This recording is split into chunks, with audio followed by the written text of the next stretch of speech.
दोस्तों नमस्कार, मैं हूं आलोक पाठक और आप देख रहे हैं खबर दस्तक। हमारे साथ हैं समाजवादी पार्टी के तेज तर्रार प्रवक्ता मनोज यादव जी। मनोज जी, दो तीन खबरें हैं उत्तर प्रदेश में जो बड़ी विचलित करती हैं। कानून व्यवस्था का आलम यह है कि 23 तारीख को खबर आती है कि एक नाबालिग बेटी के साथ एक होटल में उसकी आबरू लूट ली जाती है। फिर अगले दिन खबर आती है कि एक दूसरी छात्रा को किडनैप करके ले जाया जाता है और 3-4 दिन तक उसके साथ सामूहिक दुष्कर्म होता है।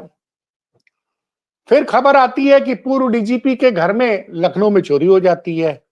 उसके अलावा दो संघर्ष की खबरें आती हैं। उन्नाव की जो घटना है उसके बारे में बताने में भी शर्म आ रही है। एक शिवम यादव नाम के लड़के को एक साहब के पालतू कुत्ते ने उसको देख के भौंका, उसने कुछ बोल दिया तो उन लोगों ने, उस विशंबर त्रिपाठी के परिवार के लोगों ने उस लड़के की एक तरह से जान ही ले ली, जैसा कि शिवम की माताजी ने बोला। फिर एक खबर कल आई जहां पे कि दो जातियों के बीच में संघर्ष हुआ और एक वीडियो वायरल है। मैं उस वीडियो वायरल की मैं वो बड़ा सुन के बड़ा दुख हुआ। तो ये जो गोदी मीडिया कहता रहता है कि उत्तर प्रदेश में अपराधी प्रदेश छोड़ के भाग गए हैं और थर-थर कांपते हैं, लेकिन हकीकत कुछ और है। तो इन चीजों पर आपकी क्या राय है? खासकर वो जो उन्नाव वाले लड़के की माता का जब मैंने बयान सुना तो, क्योंकि यूट्यूब की अपनी लिमिटेशन है, बहुत से शब्द हम बोल नहीं सकते, लेकिन बड़ा दुर्भाग्यपूर्ण है। निश्चित तौर पे पाठक जी, आपने जो उत्तर प्रदेश की पूरी लॉ एंड ऑर्डर की सिचुएशन को दर्शाने का अपने कम शब्दों में प्रयोग किया है, वो मेरे ख्याल से काबिले तारीफ है कि आप इन सारी घटनाओं पे सवाल पूछ रहे हैं, जो कि गोदी मीडिया तो इस पे कोई चर्चा कर नहीं रहा है।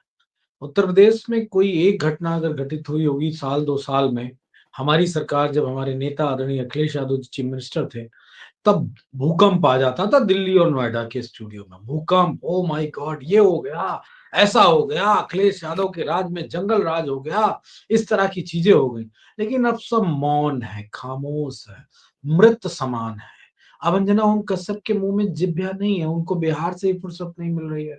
चित्रा त्रिपाठी जी हों, जितने भी हों, चाहे वो और भी गोदी मीडिया के चैनल जितने हैं, वो सब, वो एक कोई सुधीर है, सब चुपचाप खामोश बैठे हैं। उन्हें कोई डीएनए नहीं करना है, कोई उसका ऑपरेशन नहीं करना है, कोई उत्तर प्रदेश के लॉ एंड ऑर्डर के बारे में नहीं बात करनी। क्यों? क्योंकि पैसों की गड्डियों ने मुंह में टांके लगा के मुंह सिल दिया गया। वो अलग बात की बलरामपुर में दलित समाज के बच्चों का एक्सीडेंट होता है तो उनके टांके लगाने के लिए डॉक्टर के पास टांका भी नहीं था, धागा भी नहीं था। उनका जो एक्सीडेंट होके उनका शरीर फटा। लेकिन उन पैसों ने पाठक जी इस गोदी मीडिया के मुंह को सिल दिया। टांका भी था और धागा भी था। तो अब वो तो बोलेंगे नहीं। आप चर्चा कर रहे हैं, आप ईमानदार पत्रकार की श्रेणी में हैं और आपको लगता है कि जनता की आवाज उठानी चाहिए और जनता देखना सुनना भी इस बात को चाहती कि हमारे प्रदेश में क्या हो रहा है।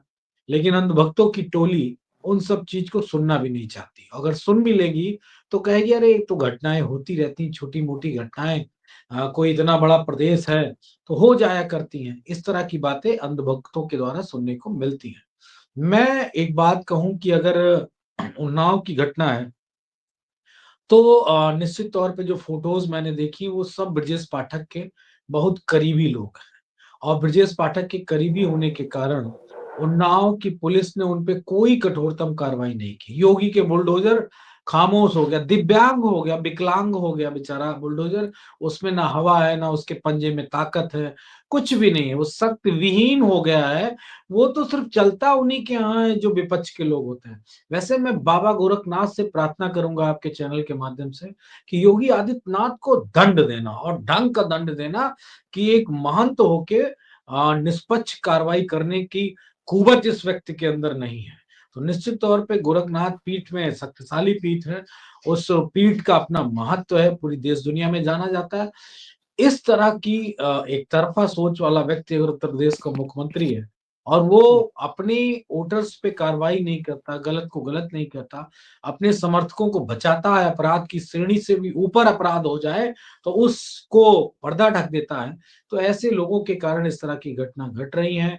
फिर चाहे वो मामला बलरामपुर का हो कि एक कुर्मी समाज के लोगों को कैसे योगी आदित्यनाथ की जात की एक लड़की ने कैसे कहा कि तुम ओबीसी वाले शूद्र हो, ओबीसी वाले शूद्र हो तुम। कितना दुर्भाग्यपूर्ण है, सोचिए। अभी तक यादवों को गाली दी जाती थी। तो ये कहा जाता था कि यादव बड़ा सत्ता में है, इस वजह से यादव को खिलाफ इस तरह होना चाहिए। आज अब वर्मा का भी नंबर आ गया, दलितों का भी नंबर आ गया। कुशवाहा समाज को तो जो मौर्य समाज के उप मुख्यमंत्री हैं उनको गाली रोज मिलती है। उनको स्टूल पे कभी बैठा के बेइज्जत किया जाता है, कभी कोई कलराज मिश्रा जैसा व्यक्ति मंच से हाथ झटक देता है उनका मुख्यमंत्री रहते हुए, तो उप मुख्यमंत्री रहते हुए। तो मैं इतना जानता हूं कि उत्तर प्रदेश में अनाचार, दुराचार, भ्रष्टाचार, व्यभिचार और अत्याचार की पराकाष्ठा पर योगी आदित्यनाथ के नेतृत्व में बीजेपी और आरएसएस ने पहुंचा दिया है। इस बात में कोई शंका नहीं है। मुझे घटना याद है काकोरी की। काकोरी में एक गुप्ता समाज का आरएसएस के व्यक्ति ने कैसे एक बुजुर्ग आदमी की पेशाब निकल गई, बुजुर्गियत के कारण ऐसी चीजें हो जाती हैं, उस आदमी को पेशाब चटवाया। सोचो, आप कल्पना करो, वो दलित था। इसी तरह कितनी घटनाएं मैं बताऊं। मुझे लगता है कि अब घटनाएं कम पड़ गई हैं। इतनी घटनाएं हो गई कि उनका नाम लेना, उनको परिभाषित करना मेरे ख्याल से बहुत छोटी बात हो जाएगी। अब सिर्फ एक लाइन में ये कहा जा सकता है कि बीजेपी मतलब बहुत अत्याचार, बीजेपी मतलब पीडीएस समाज पे अत्याचार, और कुछ नहीं। अब आप एग्जाम्पल नहीं दे पाओगे, कितने एग्जाम्पल दो। कहीं किसानों पे गाड़ी चढ़ा दी जाती है, कहीं आजमगढ़ में महिला से कहा जाता है कि दलित की महिलाएं तो मजे करने के लिए होती हैं, अधिकारी कहते हैं बीजेपी के। अब आप सोचो, मैं कहाँ की घटना बताऊं, इलाहाबाद की घटना बताऊं, कैसे मार दिया जाता है, लड़कियों के साथ कैसे अत्याचार किया जाता है। तो ये पूरा उत्तर प्रदेश कांप रहा है, थर-थर कांप रहा है इन सामंतवादियों, योगी आदित्यनाथ के जाति वालों से, आरएसएस संघियों की मानसिकता वालों से। अत्याचार की पराकाष्ठा बना बैठा है। दुर्भाग्यपूर्ण ये बात है कि सारे स्तंभ, चाहे वो न्यायपालिका हो, चाहे वो मीडिया हो, कार्यपालिका हो, सब खामोश बैठे हैं।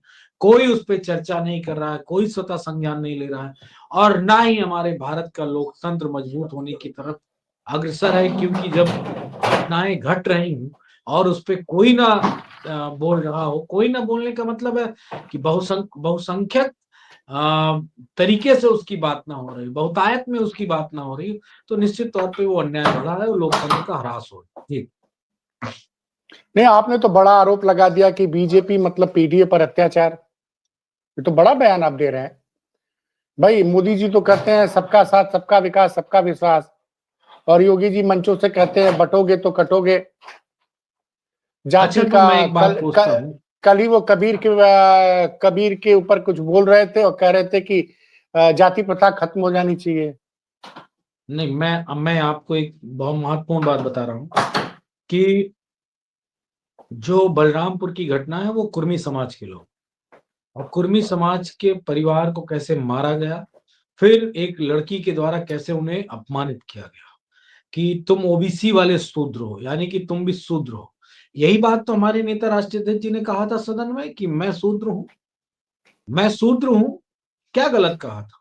जनता के बीच में बीजेपी आरएसएस की मानसिकता के लोगों की नजर में तो हम शूद्र है ना। है बैकवर्ड तो क्या हुआ, है कृष्णवंशी तो क्या हुआ। कोई बलराम जी का वंशज है, कोई कृष्ण जी का वंशज है, कोई और भी महान पुरुषों और भगवानों का वंशज है, कोई निषाद राज का वंशज है, कोई आ, और भी समाज के लोगों का वंशज है, तो उसको अपमानित ही तो किया जा रहा है। लेकिन बड़ी बात यह है कि स्वतंत्र देव की खामोशी उस पिछड़े समाज और कुर्मी समाज के लोगों की जो स्वतंत्रता है उनको खत्म कर रही है। क्या आपने कोई बयान सुना? कोई बयान सुना आपने स्वतंत्र देव सिंह का, या पटेल कम्युनिटी के तमाम सारे जो बीजेपी के सांसद और विधायक हैं, मंत्री हैं, क्या उनका कोई बयान आया कि हमारे समाज के लोगों को योगी आदित्यनाथ की जात के लोग इस तरह कैसे कह सकते हैं? लेकिन पिछड़े समाज के लोगों ने, पीडीए समाज के लोगों ने एक्सेप्ट कर लिया है पाठक जी कि हाँ हम हम्म, शूद्र हैं हम हम्म, शूद्र, लेकिन हम वो वाले शूद्र नहीं हैं कि हम्म, दूसरों का हक छीन रहे। हम वो वाले शूद्र नहीं हैं कि दूसरों हम्म, को अछूत और छूत की परिभाषा बताते नजर आए। हम वो वाले शूद्र नहीं हैं कि हम जो लोगों के साथ अत्याचार करें, किसी को थूक कर चटवाएं, किसी के ऊपर टॉयलेट कर दें, किसी को मार दें, किसी की बहन बेटी के साथ गलत कर दें। हम वो वाले शूद्र नहीं हैं। वो वाले शूद्र बीजेपी और आरएसएस के लोग हैं जो लोगों के साथ नहीं नहीं, एक अत्याचार करते हैं। एक बड़ी घटना वीडियो वायरल हो रहा है लखनऊ का। एक देवरिया की छात्रा शालिनी चौरसिया के घर में घुसकर लोगों ने उसको उसके साथ छेड़छाड़ की और मारपीट की, और उसका वीडियो वायरल हो रहा है। और अभी तक उसको न्याय नहीं मिला है। तो क्या मतलब, एक तरफ तो ये लोग बोलते हैं बेटी पढ़ाओ बेटी बचाओ, और लखनऊ में किसी बेटी के घर में घुस के उसको किराए पे रह रही है देवरिया से आके। तो इस तरह से की घटनाओं पर मतलब क्या कहा जाए कि कोई किसी के घर में घुस कर किसी लड़की को जो कि किराए पे रह रही है उसको आप मार रहे हो, पीट रहे हो। मुझे वो और पूरी घटना हमारी नहीं मालूम है, लेकिन हम्म, पाठक जी मैं इतना कह सकता हूँ कि ये सब हम्म, पीडीए के ही लोग तो हैं। और चौरसिया समाज के ऊपर तो मेरा पूरा अधिकार है इस बात को कहने का। हम्म, 100% वोट देता है बीजेपी को, क्योंकि हम्म, 95 के बाद जो वोट किसी पार्टी को मिलता है तो उसको हम्म, काउंटिंग में 100% कहा जाता है। 100% चौरसिया समाज का वोट बीजेपी को मिलता है। क्या करेंगे योगी आदित्यनाथ? जो हम्म, छेड़खानी करने वाले और उसको प्रताड़ित करने वाले गुंडों के यहाँ गोली हम्म, चलवा देंगे, बुलडोजर हम्म, चलवा देंगे, क्या करेंगे? तो समय हम्म, देख रहा है। मैंने कहा मैं किस घटना की बात करूं। आप हम्म, बाइफरगेट कर सकते हैं, आप एक एक घटना का जिक्र कर सकते हैं, आप पत्रकार हैं, आपको देश को बताना है, दुनिया को बताना है। लेकिन मेरा दिल भर गया, मेरा हम्म, दिल भर गया। मैं किसी एक घटना की बात करने में अब पता नहीं क्यों मेरा दिल नहीं करता। मुझे बीजेपी को अब एक एक घटना का जिक्र करके नहीं बताना। ओवरऑल यही हम्म, बात कहनी, यही बतानी है कि बीजेपी सिर्फ और सिर्फ पाठक जी हम्म, अत्याचार का प्रतीक है, व्यभिचार का प्रतीक है, भ्रष्टाचार का प्रतीक है। और दुर्भाग्यपूर्ण यह है कि भगवान का नाम लेके प्रतीक बनी हुई है। दुर्भाग्यपूर्ण यह है कि धर्म की ठेकेदार बन के अत्याचार, व्यभिचार, दुष्टाचार सब का प्रतीक बनी हुई है। अगर इससे धर्म हट जाता, इससे भगवान का नाम हट जाता तो कोई बात नहीं थी। चलो ठीक है, मनुष्य है और मनुष्य की बात करता है, सत्ता की बात करता है, तो हो सकता है सत्ता के मद में ये बात। ईश्वर का नाम दिन भर में सांस कम लेते हैं, भगवान का नाम ज्यादा लेते हैं, बातें कम करते हैं, खाना कम खाते हैं, लेकिन धर्म की रक्षा की बात ज्यादा करते हैं। और फिर आंखें बंद कर लेते हैं। मुझे कहना अच्छा नहीं लग रहा है, धृतराष्ट्र बन जाते हैं, अंधराचार्य बन जाते हैं, दिखाई नहीं पड़ता है इनको। और अभी अगर समाजवादी पार्टी का कोई कार्यकर्ता जाने अनजाने कोई गलती हो जाए तो उनकी 4 आंखें, 3 आंखें, त्रिलोक वाली आंखें, सारे लोकों वाली आंखें खुल जाती हैं। दिमाग, हाथ पैर, बुलडोजर, पंजा, गोली, एसटीएफ, चप्पल पहन के गोली मारना, सब कुछ आ जाता है। तो मैं इतना ही कहूंगा कि ये नहीं, अत्याचार की आपने बढ़िया परिभाषा। वह बुलडोजर की याद दिला दी। मेरठ में एक सुप्रीम कोर्ट के आदेश पर एक मार्केट को पे बुलडोजर चल गया काफी हद तक। वहाँ वहाँ के जो लोग हैं जिनके ऑफिस, जिनके दुकानें, जिनका क्लिनिक गिराया गया है, वो लोग कह रहे हैं कि अब दोबारा कभी बीजेपी को वोट मत देने देंगे। हम लोग अपील कर रहे हैं, और वो लोग अखिलेश यादव को याद कर रहे हैं कि इसी तरह का एक आदेश आया था 2014 में, लेकिन अखिलेश जी ने उस वक्त बुलडोजर नहीं चलाया था। तो एक तो आपके नेता बार बार कह रहे हैं कि हम सत्ता में आएंगे तो बुल और बुलडोजर दोनों पर रोक लगेगी। मतलब सड़कों पे ना देखिए हमारा एक जानवर दिखेंगे, ना बुलडोजर चलेगा गरीबों के घर पे। पाठक जी, एक पब्लिक इंटरेस्ट के लिए सरकार होती है। आप वैधानिक, अवैधानिक या वैधानिक जो कुछ भी आप कह लें कि ये वैध है हम्म, या अवैध है, ये अच्छा है ये बुरा है, लेकिन जब हम्म, पब्लिक इंटरेस्ट होता है, जब पब्लिक का हम्म, उसमें नुकसान और नफा होता है, तो वहां हम्म, पे सरकारों को सदैव लचीला रहना चाहिए।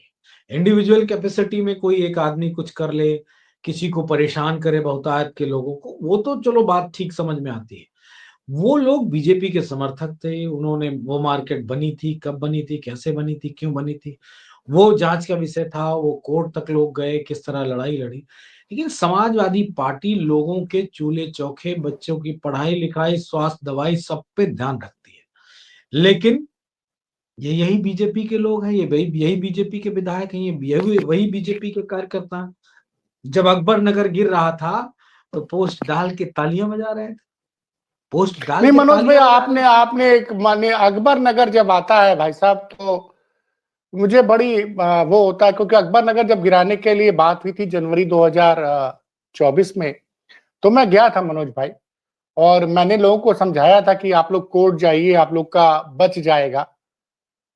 और मुझे उम्मीद थी, क्योंकि भाई वो लोग लगातार हाउस टैक्स दे रहे थे, बिजली का बिल जमा कर रहे थे, वोटर आईडी कार्ड, वो भी नहीं कि विदेश से आए हुए थे। और अफसोसजनक बात है कि जब वो वहां मकान गिरने लग गया, तो कई लोगों ने मुझे फोन करके बोला कि आप तो कह रहे थे पाठक जी, तो अकबर नगर का जो उसके बारे में जो हंस रहा हो सर, वो इंसान नहीं हो सकता है। 1500 घर उजाड़ दिए गए, और उनको घर कहां दिया गया? अकबर नगर से जो जगह दी गई, वो लोग वहां रहते थे, व्यापार करते थे, दुकान करते थे, किसी के यहां नौकरी करते थे। आपने उठा के उनको एक कमरे का मकान दिया है, बसंत कुंज योजना, जो कि हरदोई रोड पर है। तो वो तो भाई किसी के मकान गिरने पे जो हंसे, मैं उसको मतलब ये इंसानियत का सबसे घिनौना चेहरा है कि किसी घर पे बुलडोजर चल रहा है और आप हंस रहे हैं। देखिए इन्हीं भाजपा के लोगों ने ये सारी बातें कही। मैं एक अधिकारी ने मुझे बताया था, मैं नाम नहीं लूंगा, कि उन्हें बड़ा दुख हुआ था और महत्वपूर्ण पद पे बैठे थे लखनऊ में, सरकार के आदेशों का पालन कर रहे थे। तो सोचिए आप, उन्हें बड़ा दुख हुआ था, और इसलिए दुख हुआ था कि जैसे आपको तकलीफ हो रही कि 1500 मकान गिरा दिए गए। अगर यही बीजेपी की सरकार या यही बीजेपी के कार्यकर्ता एक-एक पोस्ट अकबर नगर गिरते समय कर देते, तो आप सोच रहे हो किसी सरकार, किसी हाई कोर्ट, किसी सुप्रीम कोर्ट की हैसियत नहीं थी कि किसी के आशियानों को उजाड़ दिया जाता। लेकिन जब वो कहते नहीं है कि वो आएँगे सभी घर जद में, या इस गली में सिर्फ हमारा मकान थोड़ी है। अगर आज आप हम पे हँस रहे हो, तो ये मत समझिएगा कि सिर्फ हम पे आप हँस रहे हो। कल दुनिया आप पे हँसेगी। ये सारी बहुत प्राचीन कथा और ये उक्तियाँ हैं, मुहावरे हैं, जो कहा जाता है, जो दूसरे के लिए गड्ढा खोदता है, उसके लिए समय गड्ढा खोद देता है। तो मैं इतना जानता हूँ कि जो लोग हँसे थे, उनके भी आशियाने, उनके भी रोज़गार बीजेपी ने खत्म कर दिए, क्योंकि बीजेपी का पूरा नेचर बड़े प्रोस्पेक्ट पे है। आम जनमानस, आम साधारण इंसान के प्रोस्पेक्ट में उसका कभी भी कोई ना तो उसकी नीति रही है, ना नैतिकता रही है। तो बीजेपी के अभी भी वोटरों से मैं उम्मीद करता हूँ, और आपके चैनल के माध्यम से, फिर चाहे वो बिहार के लोग हों या उत्तर प्रदेश के लोग हों, उन लोगों को सजग रहना पड़ेगा। बीजेपी को वोट देने का मतलब आप अपने आशियानों को बारूद के पूरी उस श्रृंखला से सजा रहे हैं। बीजेपी जब आएगी और जब चाहेगी आपके यहाँ माचिस लगा देगी, और आपका आशियाना धू-धू करके जल के खत्म हो जाएगा। ये बात मैं इसलिए कह रहा हूँ कि बीजेपी के जो मंत्री, जैसे मैंने अभी स्वतंत्र देव सिंह का नाम लिया, कि एक पटेल समाज, एक कुर्मी समाज के लोगों को कैसे योगी आदित्यनाथ के जात वालों ने मारा, और मार के उसको शूद्र कहा, ओबीसी शूद्र कहा। क्यों स्वतंत्र देव सिंह नहीं बोले? क्योंकि स्वतंत्र देव सिंह के सारे लूप होल्स मालूम है बीजेपी को, कि कितना कमीशन किस योजना में खाए हो, किस विभाग में कितना कमीशन खाए हो, सबूत भी उनके पास रखे हैं। क्योंकि आरएसएस का एक आदमी तो बीजेपी के हर मंत्री के पास रहता है ना, तो वो दिन रात और क्यों साथ रहता है कि मैं सबूत इकट्ठा करूंगा और हमारे पास रहेगा, हम तुरंत बोलेंगे, तुम्हारी जांच शुरू हो जाएगी। तो जो मूक बधिरता है, जो खामोशी है, जो अपने समाज पे अत्याचार होते हुए ना बोलने की जो ये ढिठाई है, वो इसलिए है पाठक जी कि बीजेपी सबका हिसाब-किताब अपने पास रखती है, और वो वही करेगी जो उसका मन करेगा। बड़े प्रोस्पेक्ट में नुकसान लोगों का इसलिए करती है कि लोग औकात में रहें, किसी को संवैधानिक अधिकार ना याद आ जाए। अब आप कहेंगे कि बीजेपी के लोगों पे अत्याचार करती है। बीजेपी के लोगों पे भी अत्याचार इसीलिए करती है कि तुम भी लोग भी औकात में रहना, ये मत समझ लेना कि आप सरकार में कुछ कर पाओगे। हमसे तुम हो, तुमसे हम नहीं है। ये बीजेपी की सोच है। जी। चलिए मनोज जी, बहुत आपने अपनी मजबूती से अपना पक्ष रखा। फिर मिलते हैं किसी और विषय में बातचीत करने के लिए। तब तक के लिए धन्यवाद। ओके।